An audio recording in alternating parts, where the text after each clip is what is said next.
Angkat suara bersama-sama, satukan hati, katakan.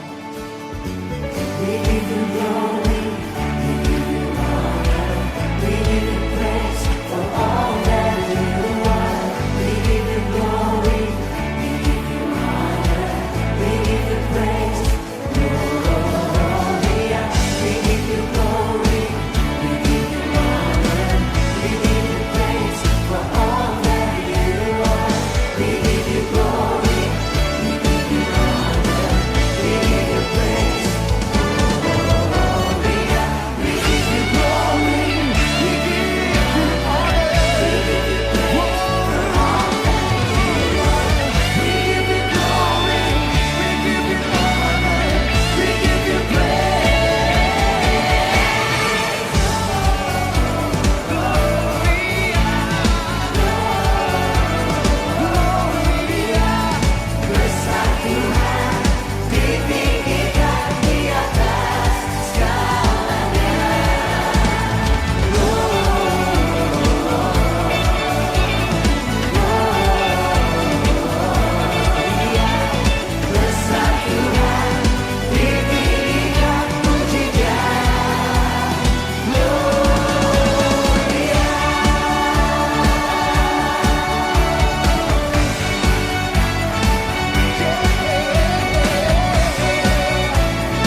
Norma baharu keluarga Makcik Kia. Penularan wabak COVID-19 yang melanda negara dan seluruh dunia telah mengubah amalan kehidupan kita daripada norma lama kepada norma baharu. Kita perlu memulakan norma baharu sebagai satu kemestian dalam hidup, tidak terkecuali keluarga Makcik Kia. Ayub, menantu Makcik Kia, mula bekerja di pejabat. Ayub menggunakan pengangkutan awam ke pejabat. Ayub memakai penutup mulut dan hidung semasa berada di luar dan sentiasa membawa hand sanitizer untuk digunakan apabila perlu. Sewaktu di stesen MRT, Ayub mengamalkan penjarakan sosial yang selamat semasa beratur serta melakukan pemeriksaan suhu badan sebelum menaiki pengangkutan awam. Sampai di pejabat, Ayub melakukan pemeriksaan suhu badan dan beliau juga mengelakkan 3C dan mengamalkan 3W. Sewaktu Ayub bertemu rakan sekerjanya, Ayub meletak tangan kanan di dada sebagai tanda bersalaman. Sewaktu makan di pejabat, Ayub tidak berkongsi makanan dan peralatan dengan rakan sekerjanya. Ayub juga kerap cuci tangan dengan air dan sabun di pejabat. Rosnah, isteri Ayub, keluar ke pasar raya untuk membeli keperluan harian. Rosnah memakai penutup mulut dan hidung kerana mempunyai gejala dan sentiasa membawa hand sanitizer untuk digunakan apabila perlu. Setiba di pasar raya, Rosnah mengamalkan penjarakan sosial dan di pintu masuk pasar raya, suhu badannya diambil untuk memastikan dia tidak demam. Semasa membuat pembayaran di pasar raya, Rosnah menggunakan kaedah pembayaran PayWave. Rosnah segera pulang ke rumah selepas selesai urusannya di pasar raya. Sampai di rumah, Rosnah menggunakan perkhidmatan pembayaran secara dalam talian untuk membayar bil utiliti. Manakala Makcik Kia dan Tok Ayah kekal duduk di rumah kerana mereka golongan berisiko, iaitu warga emas dan pesakit kronik. Makcik Kia mempunyai darah tinggi, manakala Tok Ayah ada kencing manis. Makcik Kia menggunakan perkhidmatan farmasi melalui kaedah ubat melalui pos, UMP. Makcik Kia sekeluarga tidak menghadiri majlis sosial atau keramaian dan tidak melancong ke luar negara. Keluarga Makcik Kia sentiasa ikuti dan patuhi saranan kerajaan dari semasa ke semasa. Kita mampu memutuskan rantaian penularan COVID-19 dengan amalan norma baharu ini.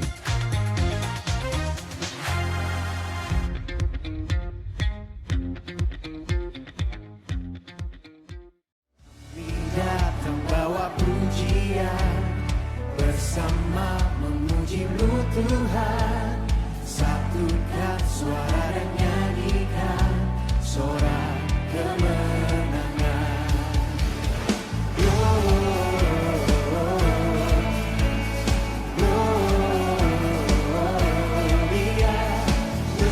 Tuhan ditinggikan di atas segalanya.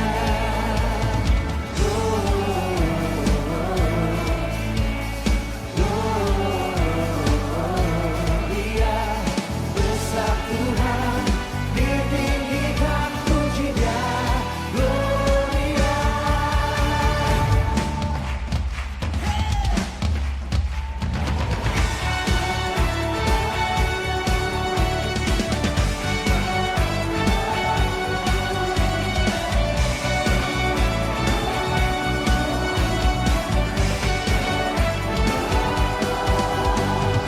Kami datang bawa pujian bersama memuji-Mu Tuhan, satukan suara dan nyanyikan.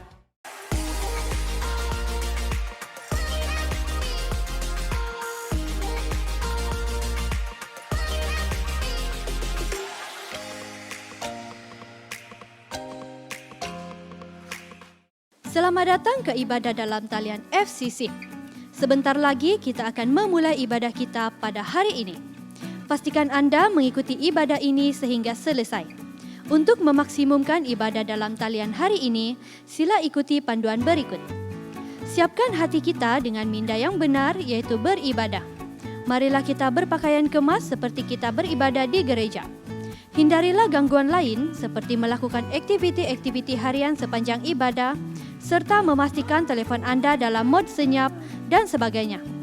Turut sertalah dalam pujian dan penyembahan seperti bernyanyi dengan suara kuat dan sukacita sambil bertepuk tangan atau mengangkat tangan.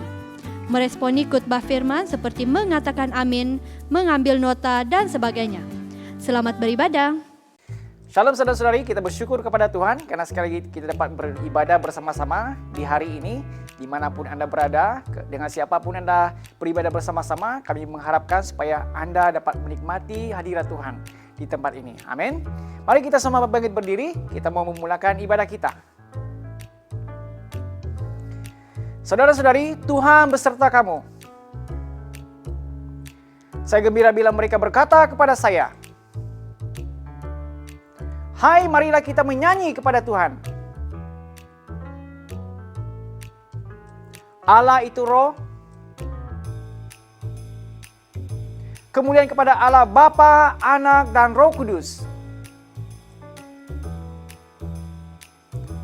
Mari kita berdoa bersama-sama. Ya Allah yang Maha Kuasa, semua hati manusia terbuka di hadapan Tuhan.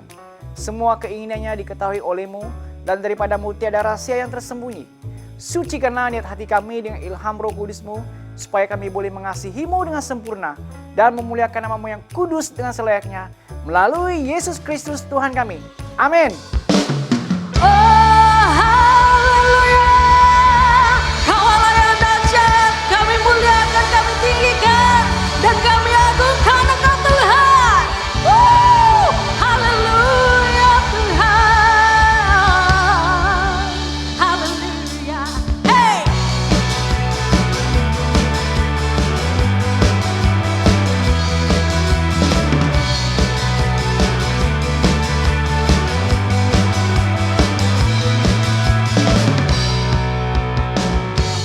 Tinggal dekatmu ku aman, hidup dalammu ku menang. Kau memegang hidupku di tanganmu, kau meneguhkan langkahku. Ku berjalan di dalam kekuatanmu. Hey, Tuhan kau perisaiku. Lewati badai tak akan ku goyah. Imanku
Bapakku datang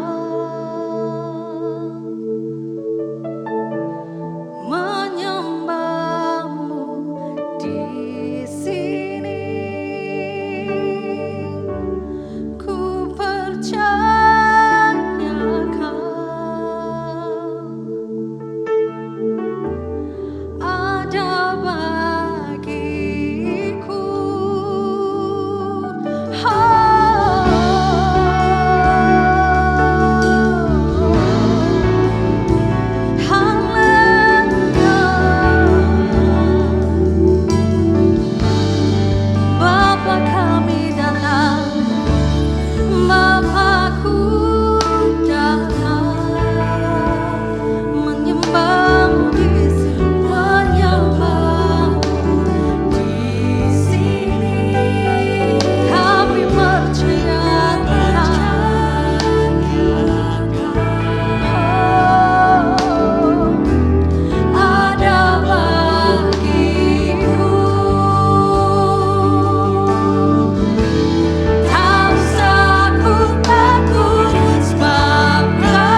Mari kita berdoa bersama-sama.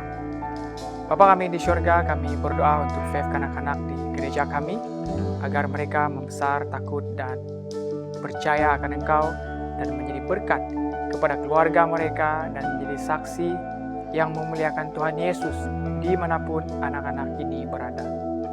Bapa, kami menyerahkan kepimpinan negara Malaysia ke dalam tangan-Mu dan berdoa agar PM dan kabinetnya mempunyai strategi untuk membendung penularan pandemik COVID-19 di dalam negara kami. Tuhan, bantu mereka dalam setiap tindakan dan keputusan yang diambil. Dalam nama Tuhan Yesus, kami berdoa. Amin.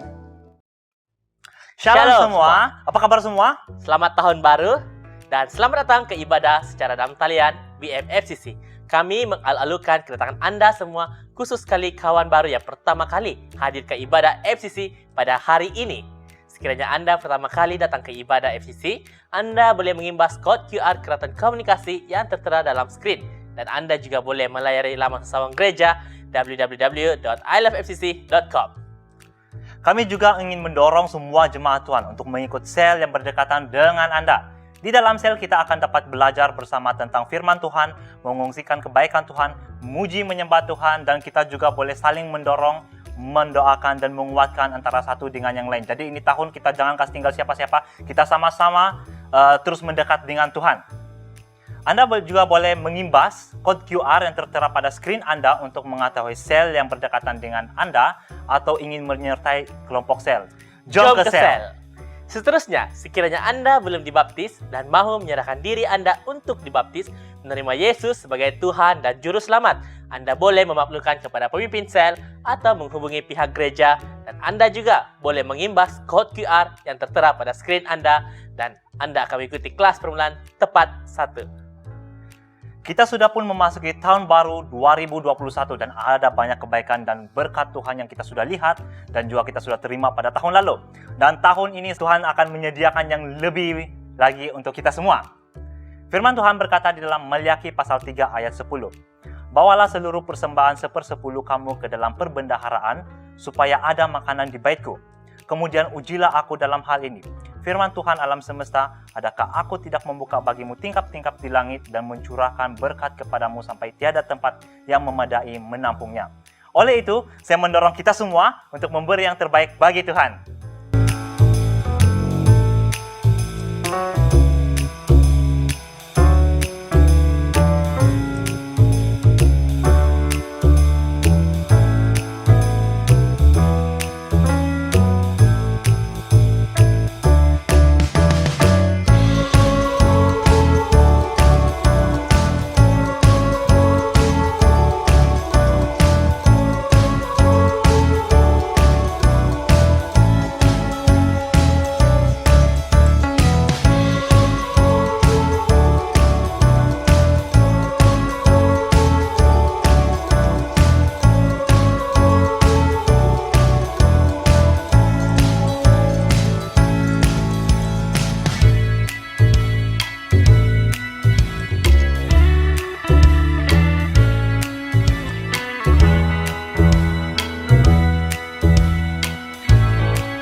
Mari kita berdoa bersama-sama.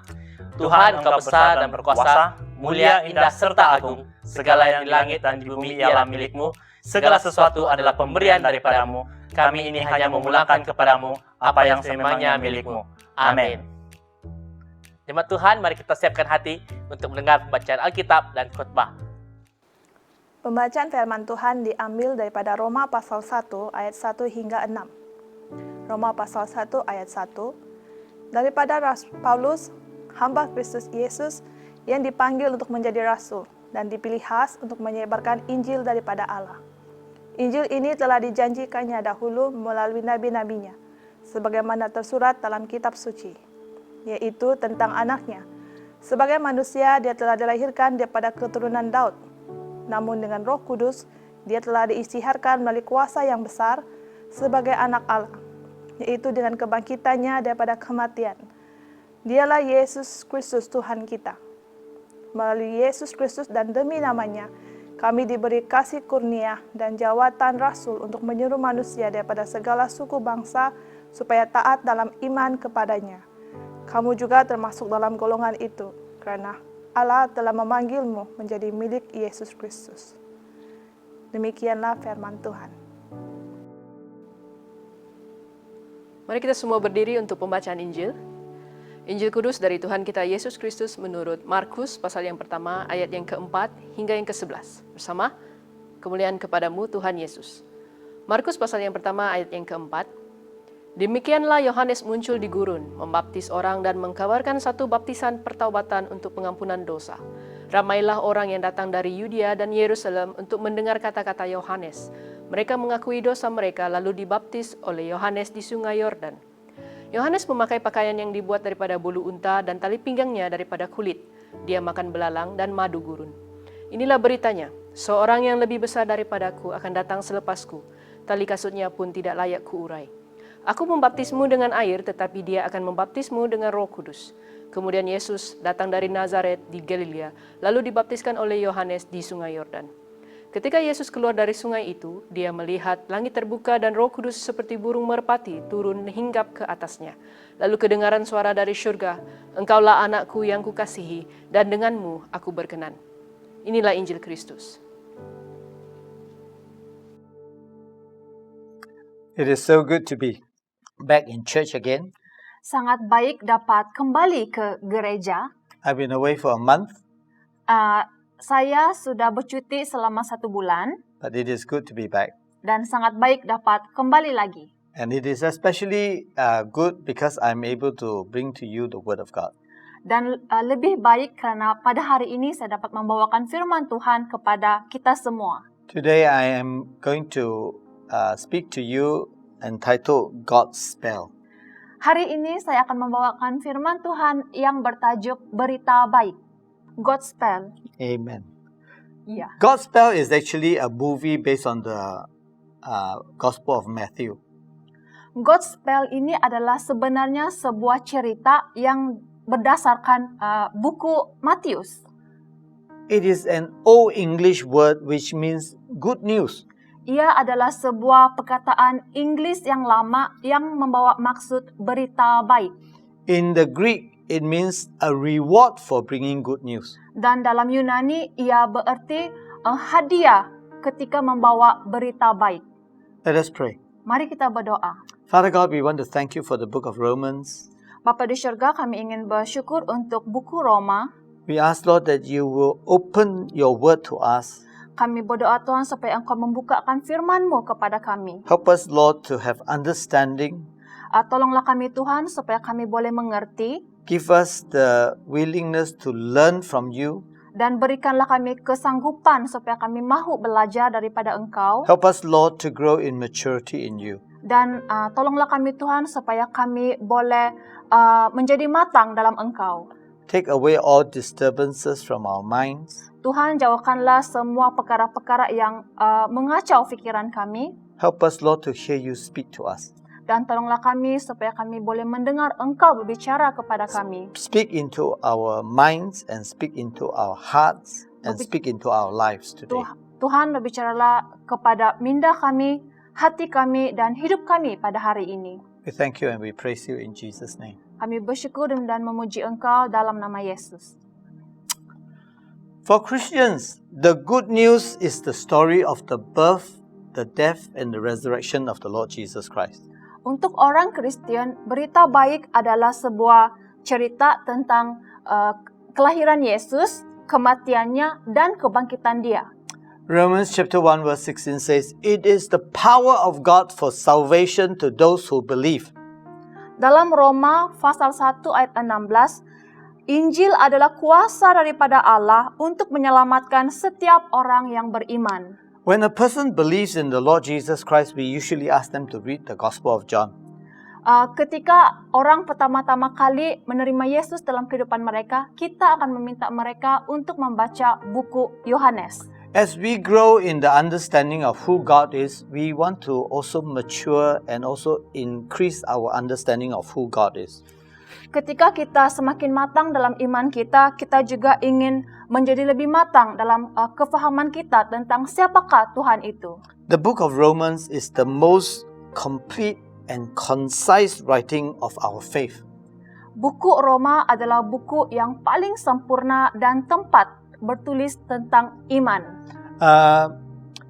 John Stott says it is the fullest, Yohanes berkata ia adalah sebuah buku yang sempurna, yang penuh, plain, easy to understand, dan mudah untuk difahami. and grand, talks about God.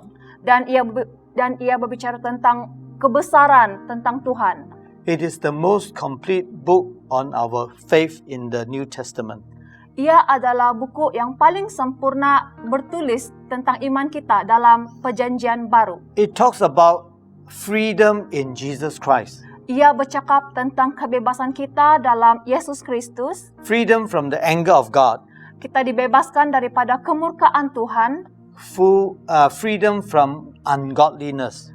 Kita dibebaskan daripada perkara-perkara yang tidak ilahi.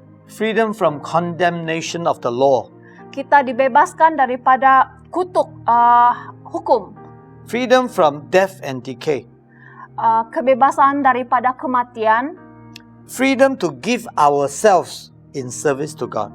Dan kebebasan untuk memberikan hidup kita dalam pelayanan untuk pelayanan Tuhan Yesus Kristus. Many great men of faith came to know the Lord Jesus Christ through the book of Romans. Ramai orang terdahulu mereka datang kepada Yesus melalui buku Roma.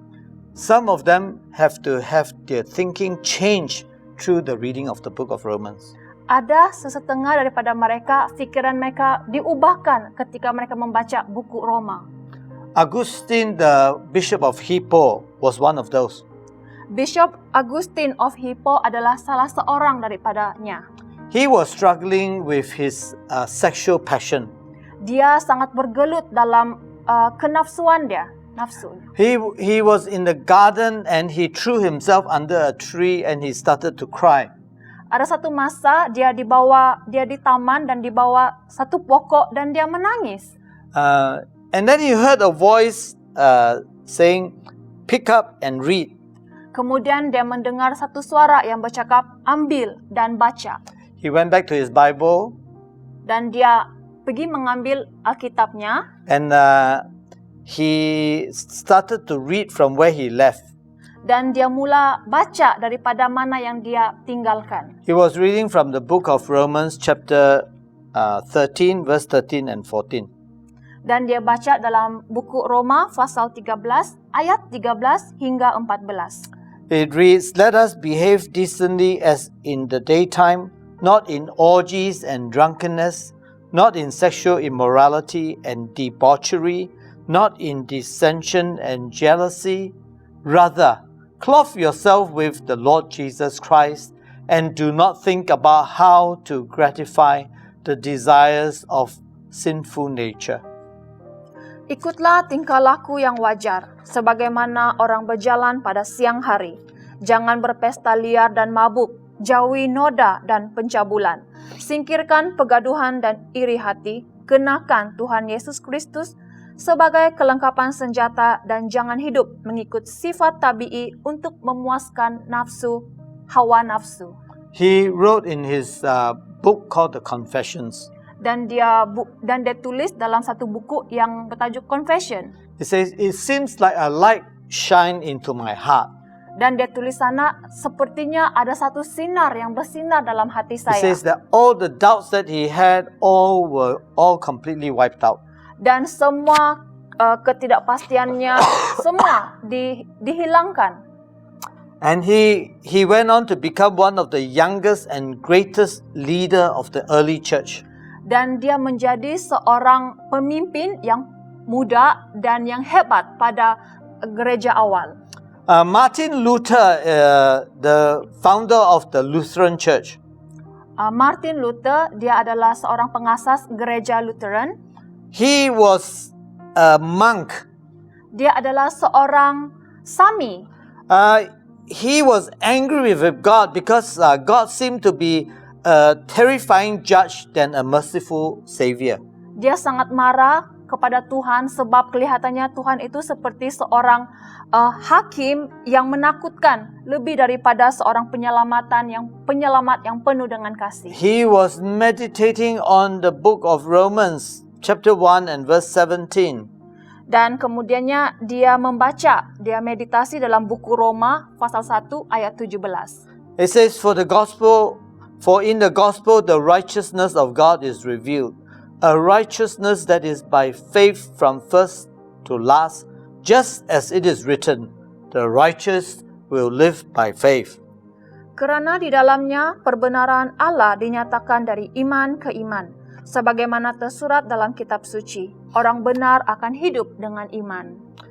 When he saw the truth, Apabila dia melihat kebenaran itu, he felt justified by faith.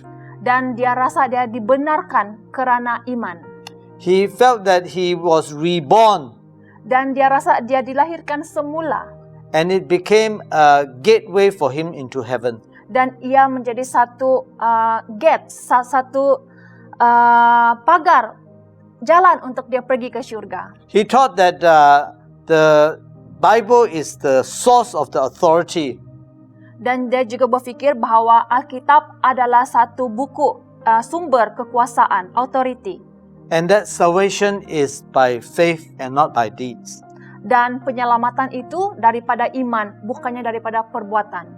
The 5 foundational beliefs in Latin is sola gratia, sola fide, sola Christus, sola scriptura, and sola gloria Deo. Ada 5 asas dalam foundation, dasar untuk reformasi. Oke, sola gratia, sola fide, sola Christus, sola scriptura, dan sola gloria Deo. What it means is only by grace, Apa yang dimaksudkan? Hanya melalui rahmat, only by faith, hanya melalui iman, only by Jesus Christ, hanya melalui Yesus Kristus, only by scriptures, hanya melalui Alkitab firman Tuhan, and only for the glory of God. dan hanya untuk kemuliaan Tuhan. 200 years later, Dan 200 tahun kemudian, John Wesley, the founder of the Methodist Church, John Wesley, dia adalah pengasas gereja Metodis. he was also reading what Martin Luther has written. Dia juga membaca buku yang ditulis oleh Martin Luther. He felt God work in his heart, Dan dia merasakan Tuhan bekerja dalam hatinya. and he trusted Christ and Christ alone for his salvation. Dan dia percaya kepada Kristus, dan Kristus adalah penyelamatannya. He was given the assurance that his sin was taken away. Dia mendapat kepastian bahawa dosanya sudah dihapuskan. And that he was saved from the law of sin and death. Dan dia diselamatkan daripada hukum dosa. There were many others. Ada lagi contoh-contoh yang lain. Karl Barth, a Swiss theologian, Seperti Karl Barth, dia adalah teologi Swiss. he said that the Church of Jesus Christ, everyone should become a theologian. Dia berkata, di dalam gereja Yesus Kristus, semua harus menjadi teologi. Orang All of teologi. us must study theology.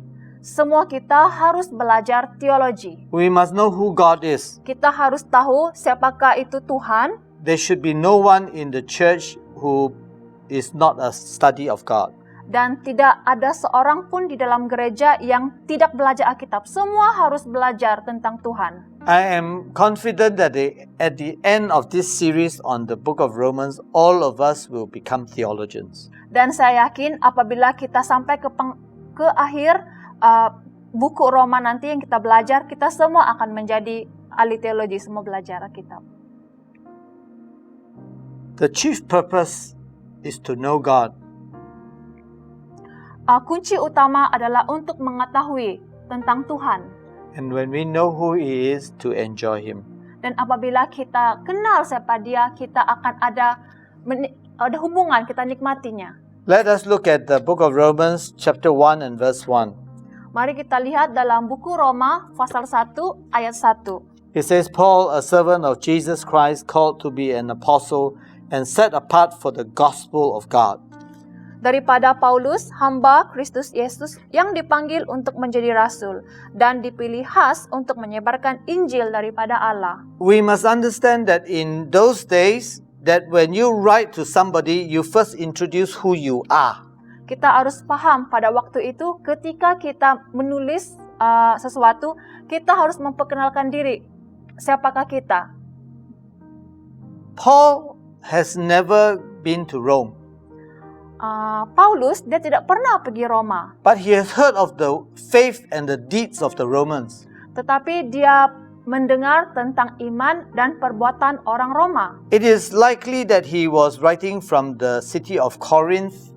Dan seperti dia menulis di kota Korintus, he is on his way back to Jerusalem. Dan dia dalam perjalanan balik ke Yerusalem. He knows that he is going to face a difficult time in Jerusalem. Dia tahu bahwa dia akan mengalami masa kesusahan di Yerusalem. So he sat down and he wrote this book so that the Romans will understand who God is and who they put their faith in. Dan dia duduk dan dia menulis buku itu supaya mereka tahu siapakah Tuhan itu dan kepada siapakah iman mereka diletakkan. So he introduced himself, Paul. Dan dia memperkenalkan dirinya, Paulus. The first thing is he is a servant of the Lord Jesus Christ. Dan yang pertama, dia adalah hamba Kristus Yesus. The word servant in Greek is doulos. Perkataan hamba dalam bahasa Yunani ialah doulos. Doulos means slave. Doulos bermaksud hamba. In the Old Testament, Moses and Joshua called themselves the servant of Yahweh.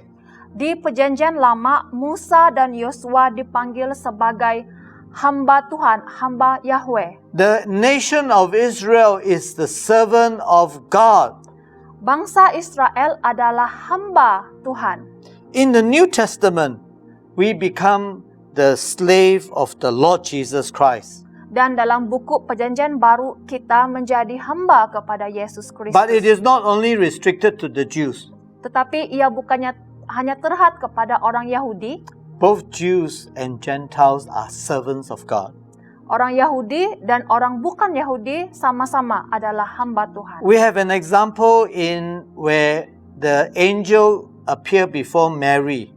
Kita ada contoh di mana ada malaikat yang muncul kepada Maria. Mary said, Dan Maria berkata, I am the Lord's servant. Aku ini hamba Tuhan. Be it unto me as you have said. Semoga terjadilah kepadaku seperti yang engkau katakan itu. We are servants of the Lord Jesus Christ. Kita adalah hamba kepada Tuhan Yesus Kristus. We are slaves of the Lord Jesus Christ. Kita adalah hamba kepada Tuhan. We have no rights. A slave has no rights. Kita tidak ada hak sebab hamba dia tidak hak. What the master commands, we must do. Apa yang Tuhan kita arahkan, kita harus lakukan. Where the master send us, we must go. Di mana Tuhan kita hantar kita, kita harus pergi. So who am I? Dan siapakah saya? Who are we? Siapakah kita? We are all servants. Kita semua adalah hamba. You know, in the British government, if you work for the government, you sign off in Her Majesty's service. Jika kita berada di dalam kerajaan British, ketika kita bekerja untuk mereka, kita ada satu perjanjian, kita tulis sana, sign of majesties, dalam perkhidmatan Tuanku. When I write a letter, I sign off as in His service. Dan ketika saya menulis surat, saya menulis di sana Iya. dalam pelayanannya. We are all called to serve God. Kita semua dipanggil untuk melayani Tuhan. Jesus says that the rulers of the Gentiles lord it over their subjects. Di dalam Alkitab, untuk penguasa-penguasa orang Yahudi, apa yang Tuhan kita suruh buat, kita harus lakukan. Dia mau kita lakukan apa yang dia suruh kita buat. But Jesus says, I am your Lord, but I am here to serve. Tetapi Yesus berkata, saya adalah Tuhan dan saya datang untuk melayani.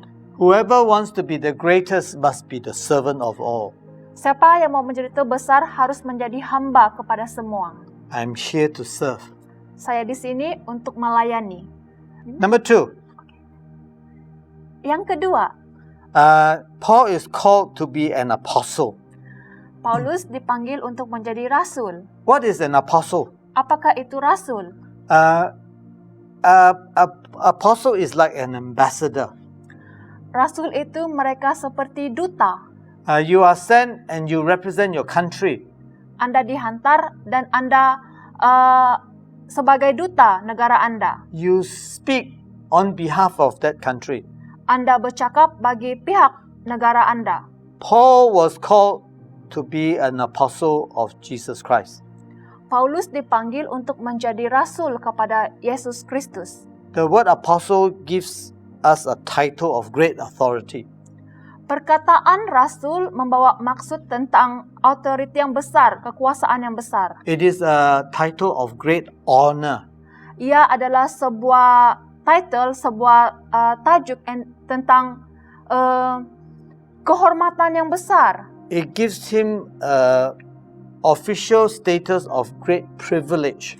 Dan dia memberi satu panggilan rasmi tentang keistimewaan. In Jesus' time, he called the disciples together.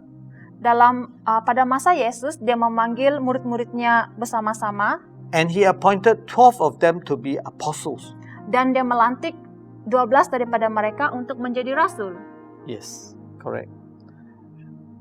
Paul was called by Jesus on the road to Damascus.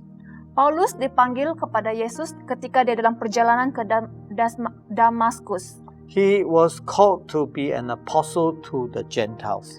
Dia dipanggil untuk menjadi rasul kepada orang bukan Yahudi. There are other people during Jesus' time who later on became apostles, like James, the brother of Jesus.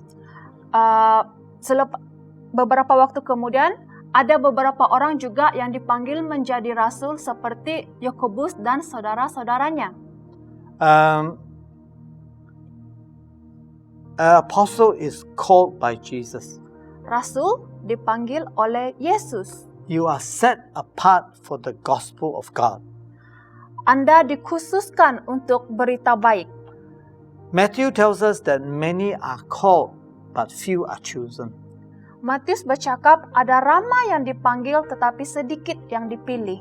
I say to you that many are called, but few responded.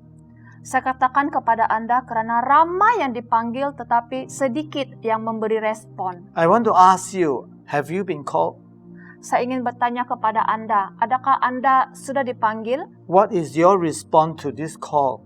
Dan apakah respon Anda kepada panggilan ini? Are you serving as an apostle of the Lord Jesus Christ? Adakah Anda melayani sebagai rasul Yesus Kristus? So, in the first verse of the book of Romans, we see Paul identifying himself first as a slave and then as an apostle. Di dalam dalam Roma ayat pertama, kita tengok di sana pertama-tama Paulus dia cakap dirinya dia adalah tentang hamba Kristus dan kemudian dipanggil untuk menjadi rasul. So as a Pharisee, he was set aside for the law. Sebagai seorang Farisi, dia dikhususkan untuk hukum. But as an apostle, he's set apart for Jesus Christ's word. Tetapi sebagai seorang rasul, dia dikhususkan untuk Yesus Kristus. But what is most important? Tetapi apakah yang lebih penting? He is set apart for the gospel of God. Dia dikhususkan untuk berita baik, untuk Injil Yesus Kristus. The most important word in this verse is God. Ayat yang paling penting dalam firman ini adalah Tuhan. Romans is a book about God.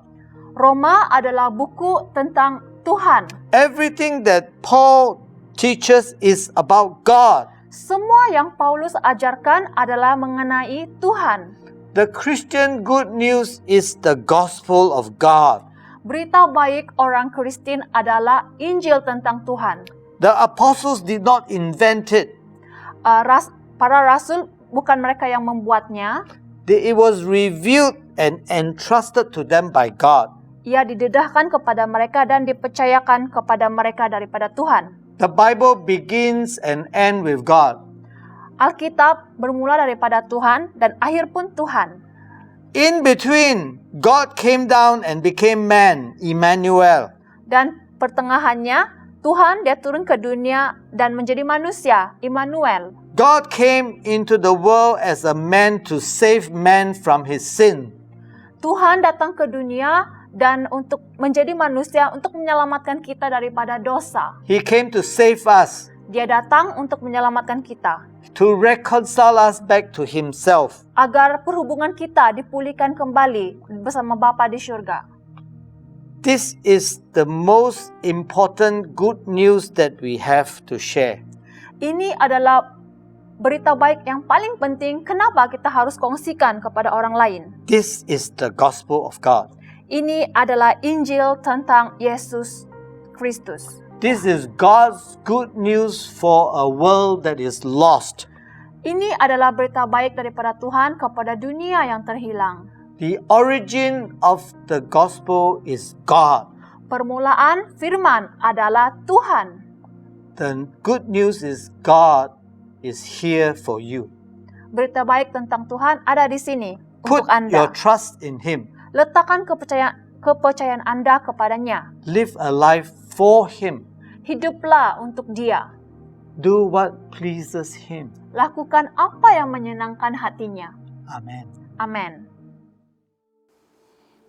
Saya percaya saudara-saudari diberkati dengan kebenaran firman Tuhan yang kita dengar sebentar tadi.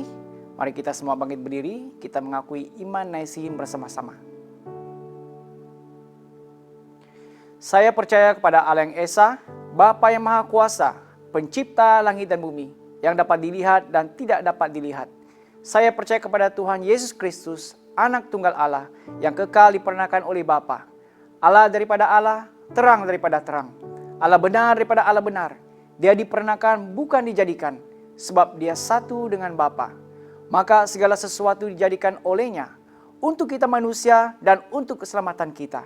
Dia turun dari surga dan oleh kuasa Roh Kudus, dia dilahirkan oleh anak darah Maria dan menjadi manusia. Karena kita, dia disalibkan semasa pemerintahan Pontius Pilatus. Dia menderita, diseksa sampai mati, lalu dikuburkan. Pada hari yang ketiga, dia bangkit pula menurut yang dinubuatkan dalam Alkitab. Lalu dia naik ke surga. Dia duduk sebelah kanan Bapa. Dia akan datang kembali dalam kemuliaan untuk menghakimi baik orang yang masih hidup maupun orang yang sudah mati, dan kerajaannya tidak akan berkesudahan. Saya percaya kepada Roh Kudus, yaitu Tuhan dan Pemberi hidup, yang datang daripada Bapa dan Anak, serta dengan Bapa dan Anak, dia disembah dan dipermuliakan. Dia telah berfirman melalui nabi-nabi. Saya percaya kepada gereja sedunia yang kudus, dan daripada rasul-rasul itu, saya mengaku satu baptisan akan mendatangkan pengampunan dosa. Saya menantikan kebangkitan orang mati dan kehidupan dalam dunia yang akan datang. Amin. Sebelum kita bersurai, mari kita angkat tangan kita menerima berkat daripada Tuhan. Kasih karunia Tuhan Yesus kita, dan kasih Allah, dan persekutuan Roh Kudus menyertai kita sekalian selama-lamanya. Amin. Saudara-saudari, pergilah dengan damai sejahtera dan layanilah Tuhan.